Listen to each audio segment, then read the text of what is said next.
Hello, everyone. I hope you're doing okay. I hope that you're taking good care of yourselves and your loved ones.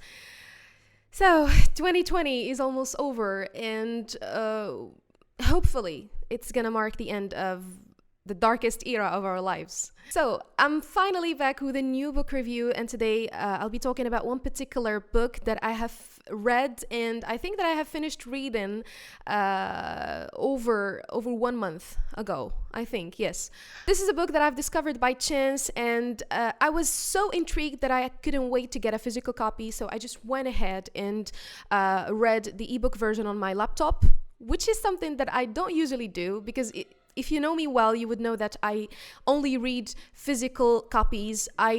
It's really rare when I just go for the ebook version, especially if I don't have access to the physical copy and if I'm really invested in a particular book. So as you've already read in the title, today I'll be speaking about The Assembly of the Dead by Saeida Rouass. For those of you who don't have any idea who the author is, Saeida Rouass is a Moroccan author who was born and raised in England. I think that she's currently living in London.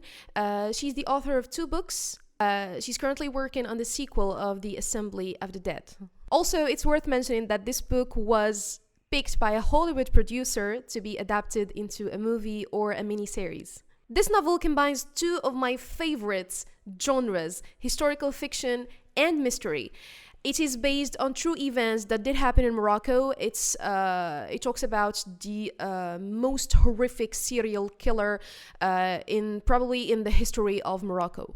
So, as I've said, this is a historical fiction set in Morocco, much precisely Marrakesh.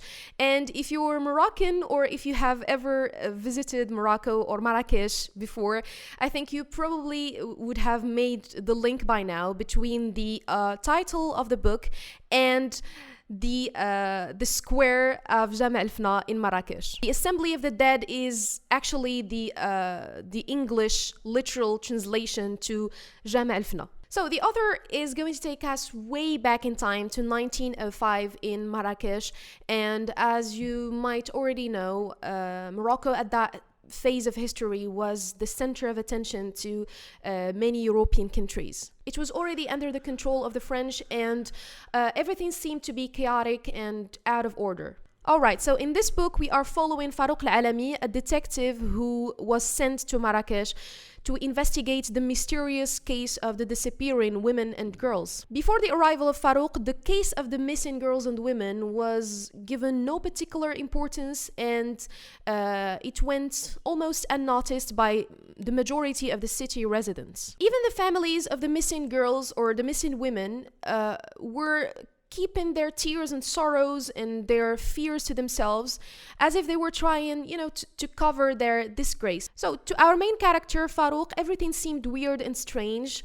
He couldn't grasp how people went ahead with their lives as if nothing was happening. And right from the start of his investigations, we're going to see how Farouk is going to be faced with a lot of hurdles and difficulties trying to find pieces of evidence. First of all, there was no police force back then, as you might already know, and the whole country was the prey of a chaotic and arbitrary and corrupted system. So Farouk tried his best with very limited help or assistance to bring the case into light, to seek evidence and to try to, help execute justice. The mystery in the story lies in how the women and girls went missing, leaving no trace behind whatsoever. Most of them just went out to buy some groceries or run some errands or go to the doctor, and they never came back.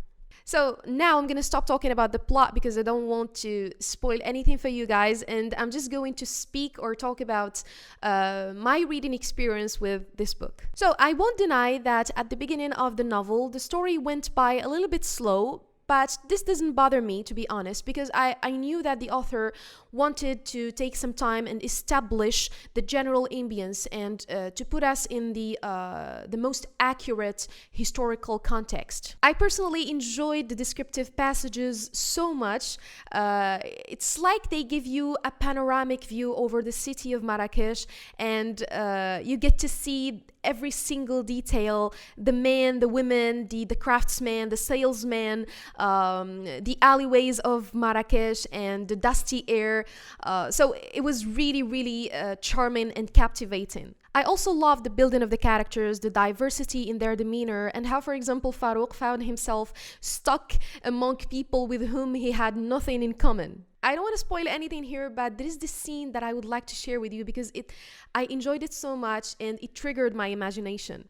So it's a passage where the author is going to stop the motion and she's going to zoom in on the main scene where you get to see every single detail, everyone and what they were doing at that particular time. It was just amazing how she did that. I loved it so much and I couldn't help closing my eyes and picturing every single detail. And then the motion came back, and actually this was a very important event that was going to help lead to the whereabouts of the missing girls. I think I'm gonna stop here because otherwise I'll end up with a 30 minutes video and I don't want to do that to you guys. So I'm really urging you to go pick this book, especially if you're interested in both mystery and historical fiction related to Morocco, and I'm sure that it'll be worth your time and energy. So if you have already read this book, I would love to hear your comments on the comment section below.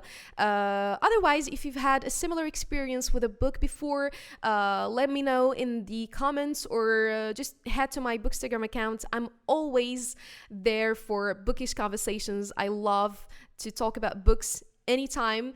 Thank you so much for watching. I hope to see you soon. Hopefully before 2021. Bye.